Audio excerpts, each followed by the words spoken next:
ক্ষমতার শুরুতেই পল্টি নিল বিএনপি, আর দিন তো পড়েই রয়েছে। তবে সংবিধান সংস্কার পরিষদের সদস্য হিসেবে বিএনপির প্রতিনিধিদের শপথ না নেওয়ার ফলে দলটির এবং দেশের জন্য এই নতুন সূচনা যথার্থ হলো না। কথায় আছে, বর্তমানকে সুন্দর করতে হলে অতীত থেকে শিক্ষা গ্রহণ করতে হয়। কিন্তু বিএনপি আওয়ামী লীগের কি অবস্থা হয়েছিল সেটা বোধহয় ক্ষমতার চেয়ারে বসে ভুলতে বসেছে। জুলাই আন্দোলনের রক্তস্নাত পথ বেয়ে আজকের এই ক্ষমতার পরিবর্তন, যে আন্দোলনের মূল ভিত্তি ছিল রাষ্ট্র সংস্কার এবং একটি নতুন রাজনৈতিক বন্দোবস্ত, সেই লক্ষ্যেই গঠিত হয়েছিল জুলাই সনদ। এই সনদের ৮ নম্বর ধারায় স্পষ্টভাবে একটি সংবিধান সংস্কার পরিষদ গঠনের কথা উল্লেখ রয়েছে এবং ৯ নম্বর ধারায় বলা হয়েছে একই অনুষ্ঠানে একই ব্যক্তির কাছে এই পরিষদের সদস্যরা শপথ নেবেন। বিএনপি সহ দেশের সকল প্রধান রাজনৈতিক দল এই সনদে স্বাক্ষর করেছিল। এমনকি এই সনদের উপর ভিত্তি করেই গণভোট অনুষ্ঠিত হয়েছে, যেখানে দেশের সাধারণ মানুষ তাদের সমর্থন জানিয়েছেন। কিন্তু ক্ষমতার মসনদে বসার প্রথম দিনেই আইনি বিতর্কের অজুহাত তুলে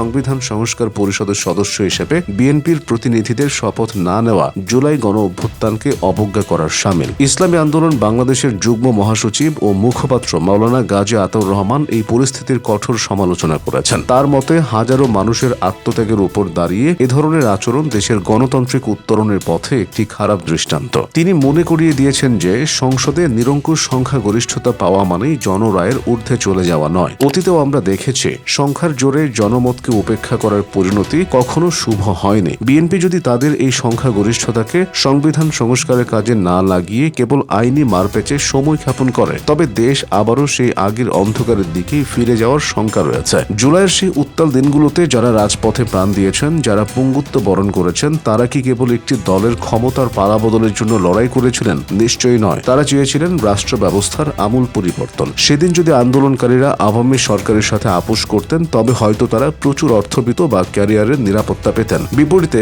আজ যারা ক্ষমতায় বসেছেন, সেই আন্দোলনের সাফল্য ছাড়া তাদের রাজনৈতিক অস্তিত্ব হয়তো বিলীন হয়ে যেত। এই সত্যটি অনুধাবন করা বিএনপির জন্য সবচেয়ে বেশি জরুরি। অন্তত কৃতজ্ঞতা এবং দায়িত্ববোধ থেকে হলেও তাদের শপথ গ্রহণ করা উচিত ছিল। বিএনপি নেতা সালাউদ্দিন আহমদ অবশ্য এই শপথ না নেওয়ার সপক্ষে যুক্তি দেখিয়েছেন। তার বক্তব্য অনুযায়ী বর্তমান সংবিধানে এ ধরনের কোনো শপথের বিধান নেই। আগে সংসদ বসে আইন করে সংবিধানে এই বিধান অন্তর্ভুক্ত করতে হবে, তারপর বিএনপি শপথ নেবে। যখন একটি বৈপ্লবিক পরিবর্তনের মাধ্যমে দেশ নতুন ধারায় চলতে শুরু করে, তখন পুরনো সংবিধানের দোহাই দিয়ে সংস্কার প্রক্রিয়াকে থমকে দেওয়া কতটা যৌক্তিক তা নিয়ে বিশেষজ্ঞ মহলে যথেষ্ট সংশয় রয়েছে। কারণ জুলাই সনদটি কোনো সাধারণ আইনি নথি নয়, বরং এটি ছিল একটি জাতীয় ঐকমত্য এবং গণভোটের মাধ্যমে স্বীকৃত জনগণের আকাঙ্ক্ষার প্রতিফলন। রাজনৈতিক বিশ্লেষকদের মতে বিএনপির এই অবস্থান জুলাই সনদের বাস্তবায়নকে দীর্ঘসূত্রিতার দিকে ঠেলে দিতে পারে। যে সংবিধান সংস্কারের প্রতিশ্রুতি দিয়ে তারা ক্ষমতায় বসতে পেরেছে, সেই সংস্কারের প্রথম ধাপেই যদি আইনি প্রতিবন্ধকতার দেয়াল তোলা হয়, তবে সাধারণ মানুষের মনে আস্থার সংকট তৈরি হওয়া অস্বাভাবিক নয়। জুলাইয়ের যোদ্ধারা কোনো আইনি কাঠামোর তোয়াক্কা না করে যেমন রাজপথে নেমেছিলেন রাষ্ট্র পরিবর্তনের নেশায়, রাষ্ট্র পরিচালনার দায়িত্বে থাকা ব্যক্তিদের কাছ থেকেও সেই